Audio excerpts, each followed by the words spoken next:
पूजा खेडकर यांची आई मनोरमा खेडकर आणि वडील दिलीप खेडकर यांच्या वैवाहिक संबंधांबाबत तपास करून त्याचा अहवाल पुणे पोलिसांनी केंद्र सरकारला सादर केलाय।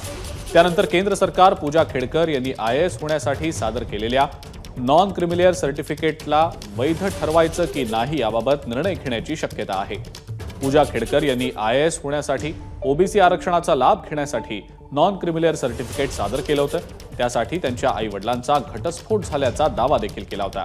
मात्र 2024ला लोकसभा निवडणूक लढवताना सादर केलेल्या शपथपत्रात दिलीप खेडकर यांनी मनोरमा खेडकर यांचा पत्नी म्हणून उल्लेख केला होता। दरम्यान पुणे पोलिसांनी त्यांचा अहवाल केंद्र सरकारला सादर केलाय।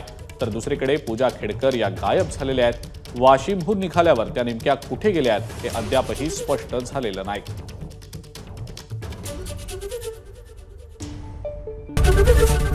ABP माझा, उघडा डोळे बघा नीट।